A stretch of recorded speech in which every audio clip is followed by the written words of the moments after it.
We are back on My Mayor Season 2, Episode 2 with candidate Charlie Crist. Good to see you, sir. Good to see you, Joe. Good morning to you. So we got 5 questions to help the voters get to know you a little better, the person behind the policy. Question number 1, what's something you become much better at in the last 5 years that would surprise your younger self?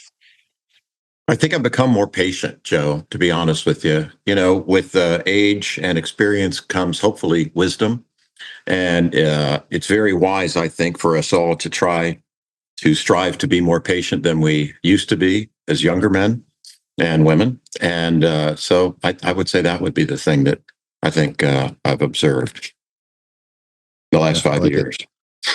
I like to work on that too. What's a question you wish more people would ask before forming an opinion? You know, honestly, I wish that people would sort of put their phones down and, get back to some traditional communication, look people in the eye, show them your genuineness. I think that would be a great thing.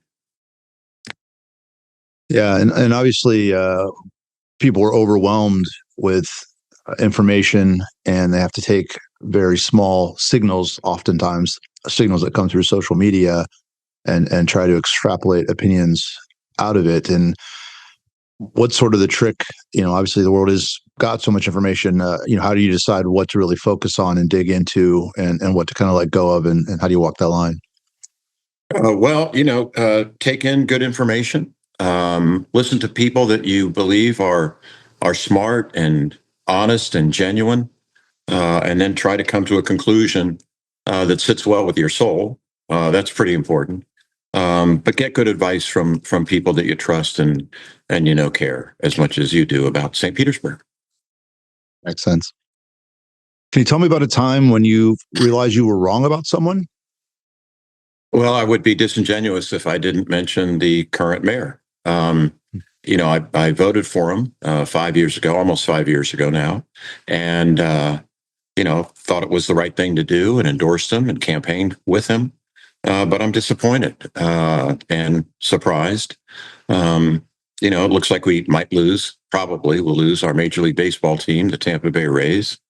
Moffitt Cancer Center wanted to put a site in downtown St. Petersburg. It's a great institution to fight cancer. He said no, ultimately, which I think is sad at best. I think I was wrong about him. And that's one of the reasons I'm running for mayor today and excited about it. Yeah, that makes sense. And so your goal then, you believe that you can reignite the Moffitt conversation and potentially the Rays conversation as well? Or do you think that those are, probably the Rays, the tougher climb maybe? What are your thoughts on those two? I think that's probably safe to say, Joe. The Rays would be a challenge, but I'm a never give up kind of guy, and Hillsborough and Tampa seem to be having a hard time kind of getting their act together financially for that shift. And so I think there's an opportunity there. And with Moffitt too. I hope so. They built their facility up in Pasco County, just north of us a bit. But hope springs eternal. And I have hope. And I think we have an opportunity on both those fronts to make a positive impact. We're certainly going to try. What's a lesson life taught you the hard way?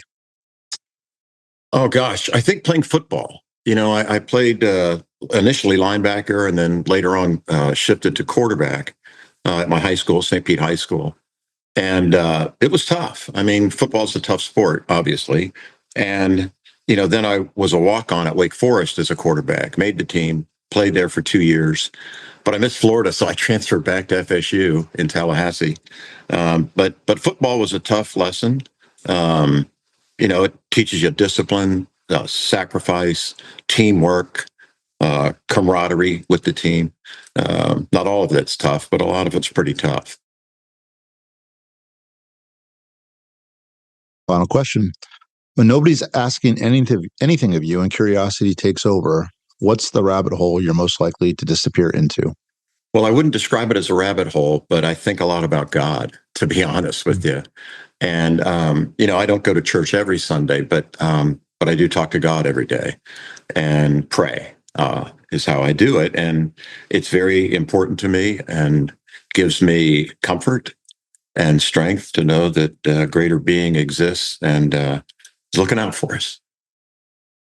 I Can you hope. share a little more about sort of the nature of some of those conversations? Are you thinking through the state of the world? Are you thinking through interpersonal things? What are some of the things that you tend to have to focus on in those conversations? That's a good question, Joe. And I think it's mostly to say thank you. I mean, I've been blessed in my life and I realize it and I'm grateful for it.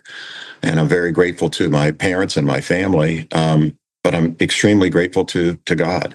And I think it's important just to say thank you, sir, or ma'am, whatever God is. And I think that kind of gratitude's important. And I always think of a song by a guy named Tim McGraw. It's called Always Be Humble and Kind. And if you haven't seen the video of it, it makes me almost tear up every time I watch it. It's very moving and very comforting. Well, thank you again for taking a few minutes off the campaign trail to spend some time with us, and we'll see you again hopefully in the next episode. And until then, enjoy the process. Great, thank you, Joe. And my middle name is Joe, so we got something in common here. There's no bad Joe. Definitely no bad Joes.